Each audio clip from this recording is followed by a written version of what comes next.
Welcome back to My Headspace Does Maths. I'm Nick. We're going to be doing some further maths. We are even going into the realm of really cool integration today and reduction formulae. What do I have for us?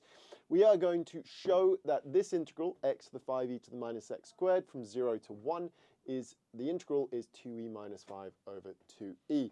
Without further ado, let's have a look. Now, we also are going to do this using a reduction formula. Okay, so we are going to start with in is equal to the integral. Let's go a little bit more general, really chill. Now looking at this, we're going to, sort of is screaming for integration by parts, and here we have a choice. Option one, what I'm going to do is you can say that in is the integral from 0 to 1 of x to the n minus 1 times x e to the minus x squared dx. And I've done this so that I can integrate this and I can differentiate that. And that will create a nice reduction formulae as that value of n goes down as I differentiate that x to the n minus 1. So we'll see how that will make our life easier. You could also, if you really wanted to, just straight up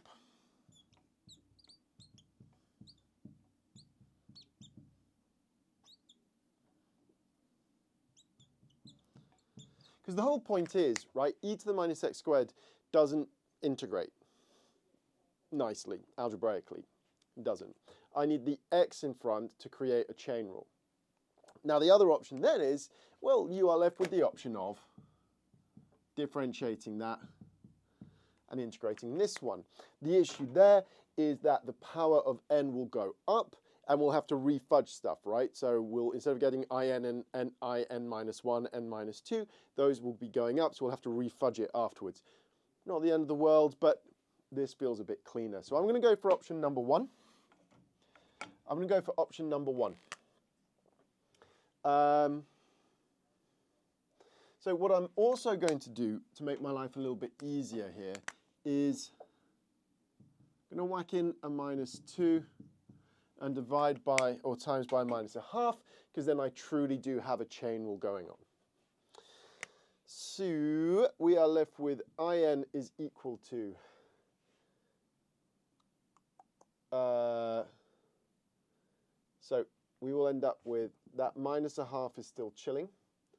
I'll end up with x to the n minus 1 e to the minus x squared between 0 and 1.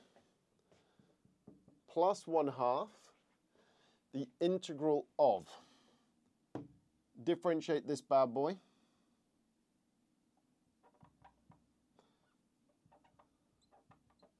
integrate this bad boy,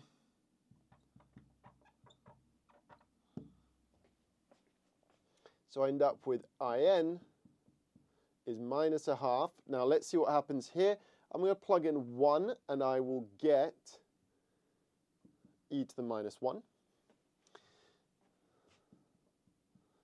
plus 1/2, oh no, plus, let's pull that n minus 1 out, there we go. And that is just n minus 2. Pretty nice. So let's use it. So we can say that I5 is minus 1 over 2e plus 5 minus 1 over 2 is a 2, I3. So we've reduced it once. Okay, fine. Well, obviously, let's go for I3. Let's see what I3 is. I quite like to just take it step by step, and then I'll build it back up. So I3 is minus 1 over 2e. 3 minus 1 over 2 is 1, I1. Okay, so I probably do need to figure out what I1 is. Probably do. So let's build our way back up here. So I1 is the integral from 0 to 1 of x e to the minus x squared dx. We can do the exact same thing we did earlier, minus a half and minus 2, because that will give me minus a half e to the minus x squared between 0 and 1. So that will give me 1/2 minus 1 over 2e. Cool. So if we go back here, we then know that I3 is minus 1 over 2e plus I1. So that is actually 1/2 minus 1 over e. And I can now plug that back into there. I5 is minus 1 over 2e plus 2 lots of I3. So plus 2 lots of that. So that will be 1 minus 2 over e. Let's make everything over 2e. So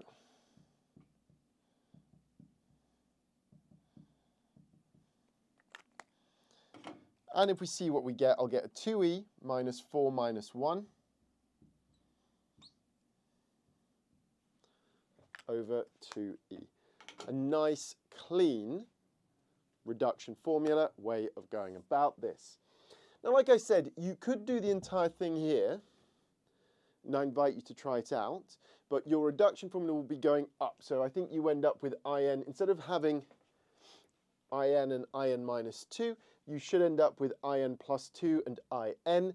It very much works in the same way, just backwards, and you just have to retrofit it after there. Give it a go, see if you get the same thing, let me know. Also, whilst you're here, make sure you like, subscribe, hit the bell for notifications, drop us a comment. Do you get the same thing? Can you see how it works if instead I differentiate e to the minus x squared and integrate that one? What do you prefer?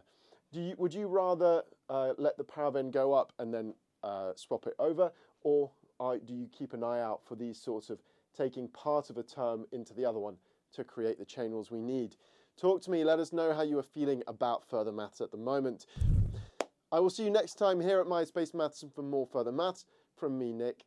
See you soon.